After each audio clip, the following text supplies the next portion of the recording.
Hi there, and welcome back to History of Fleetwood Mac. I'm Anita. Today I want to start off with the Monday with some great new music, things that I have really been wanting for a while now and have not been able to get. And that is a couple records with kind of a couple funny stories.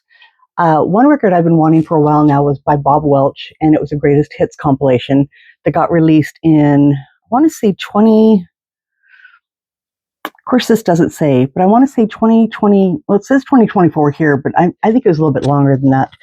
And unfortunately, this greatest hits does not have Mystified, which I really like that song. And so I'm kind of bummed that that's not on there. But I went to Barnes & Noble, which I don't go to Barnes & Noble very often, especially being broke. And I'm going through and I'm finding some stuff, and it's been on clearance for a while now. And so I go to get it, and it's finally the last copy they have at Barnes & Noble. And I'm walking around, I'm like, you know what, Anita, you don't need this. You don't really, you really don't have the money right now. It's not a good time. And, $20 when you save, it was 26 originally and it's down to $20. I'm sure you can find it on Discogs at some point when you have a little bit more money, blah, blah, blah, blah. So I'm like, no, I've been wanting this. It's $20. I know that I have like a Barnes & Noble membership or something like that I haven't used in forever. So it'll come down to like $18, something like that. So I go up to the register and I go pay for it. And the person's like, did you want to use your $25 rewards? I'm sorry, come again. They're like, did you want to use your $25 reward? And I'm like, yes. So my $18 record came for free. I had no idea that I had any kind of rewards there. And we haven't been in so long or wanted anything that it was just really a wonderful opportunity. So that was kind of the first thing. This is the album. And it says it's a Barnes & Noble exclusive. I guess that's what it was. But I thought it came out in 2023 or maybe even a little bit earlier. And like I said, it's been $20 for a while now. And then here are the songs on the back. It's still a great compilation of his stuff.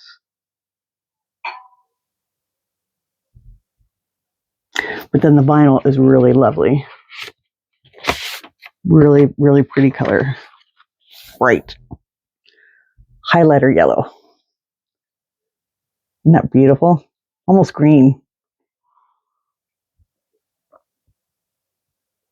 So the stuff that was on here was the Sentimental Lady was first, which is on here, was first on Bare Trees with Fleetwood Mac in 1972, and then on his French Kiss album in 1977. Now, I thought that a couple more of his songs had been released as Fleetwood Mac, which I think Church was released with Fleetwood Mac in 74, maybe? I'm terrible at that, and I really do apologize. And then as well as a solo effort here. So there were a couple things, but I was trying to double check, but I really couldn't remember. But it's fine. I got it. And like I said, I really do like Bob Welch from the prior Fleetwood Mac eras. So that was kind of an awesome thing. The second thing I got, thanks to my boyfriend, who's amazing. Again, we really just don't have much right now, so I feel terrible buying anything. But the Mirage 3 LP set, which came out, now that says in 2024 also. When it first came out, it had a price tag of anywhere from like $68 to almost $80. And when I first saw it at a record store, it was available like on Record Store Day. I want to say that I was in the store buying stuff for Record Store Day, and they had a Doorbusters. It was their Black Friday Record Store Day. And so they had it on sale for $40. And I'm like, that's a great price, especially, from the sticker price, because it's 3 LPs. So I'm like, but I'm just going to wait. I have so much stuff for Record Store Day, and this is when I was kind of able to do it. I'll wait. If they have a doorbuster for $40, that means probably it will go down in price. It has not. It is still everywhere for anywhere from $60 to $80. At Barnes & Noble, they still had a copy for $72.99, so $73. So it's really expensive. But on Walmart, for those of you who might be interested, it is on sale for $27.50. It's the only place I've seen. It's been on sale for a while now. I finally pulled the trigger to get it because, like I said, it's too good a deal. I mean, even if you found a used copy in the future, I guarantee there's no way you're going to pay $27.50 for a 3 LP set. So that was really cool. I haven't gotten it back in its plastic yet, but here's a little hype sticker on it because we got to keep the hype sticker, right? I haven't decided if I'm going to put the plastic back on or take this off and put it on the LP, on the sleeve. Jacket, whatever. So this is actually, I have it backwards. Hold on one second.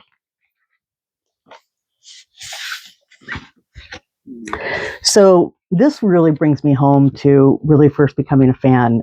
This was, of course, the video that was released on HBO, the HBO special, I call it. Well, HBO special is technically Stevie's Belladonna, but this was released on HBO, and I, was just really getting into my fandom at the time, and so I religiously watched this over and over and over again.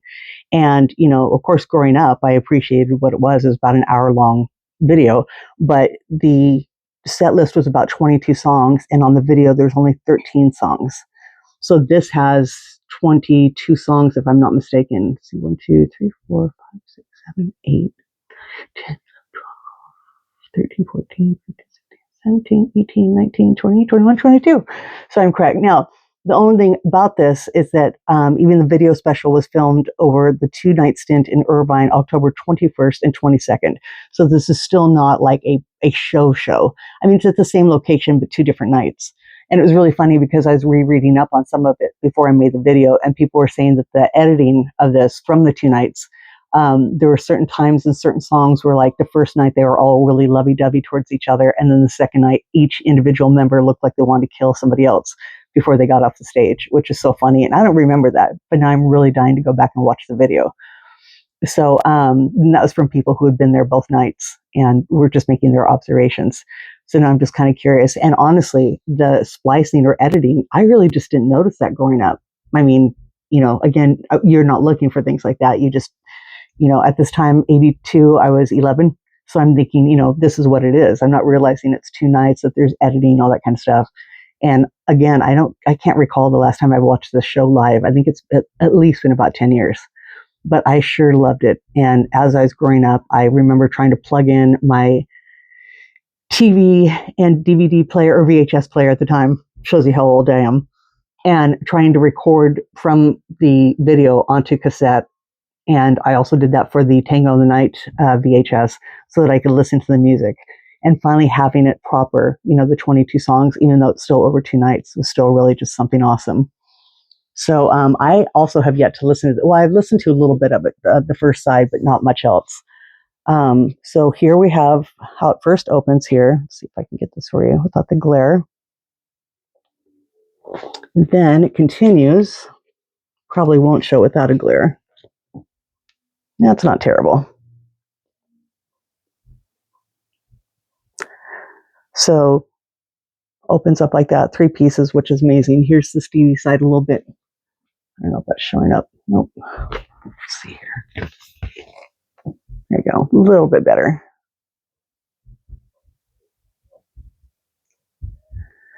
On the back.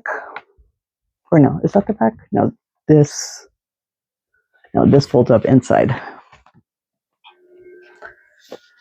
So it goes cover, and then this folds up inside. So that's the inside part here, this, and then the back here.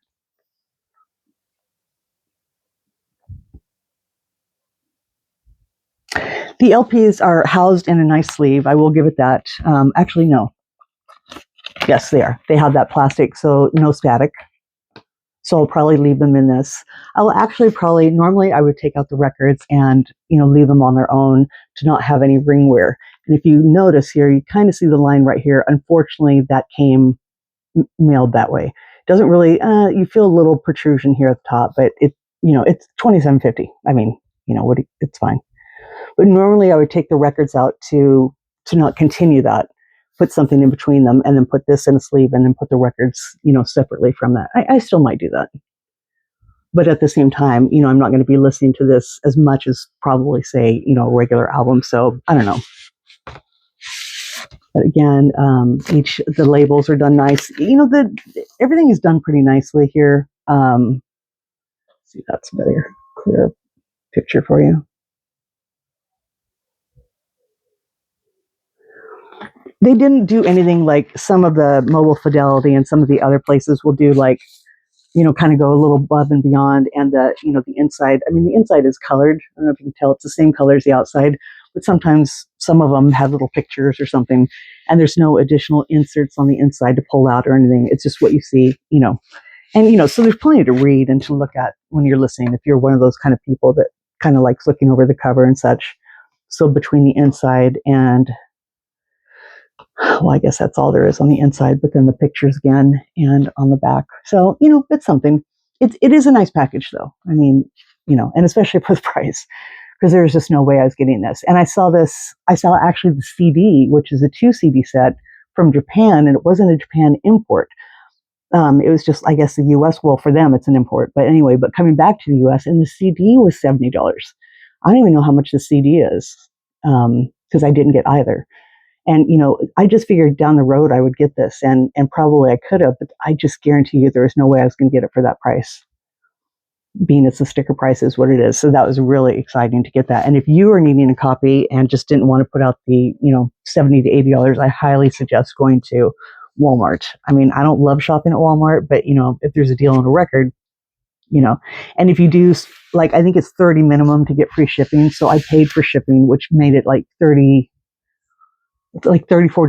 But if you add one other thing that's, brings it, so it's $27.50. So if you added like soap or I don't know, something stupid, you would get free shipping on $30. So it was under that. So that is my stuff. Oh, and just a side thing too, which is really cool that I had also forgotten about, is that when Fleetwood Mac was doing, I was thinking about this too. I was thinking, gee, I wonder what they rehearsed for Mirage, because you heard about my story for the Say You Will, and we heard Running Through the Garden and other stuff that never got brought on tour.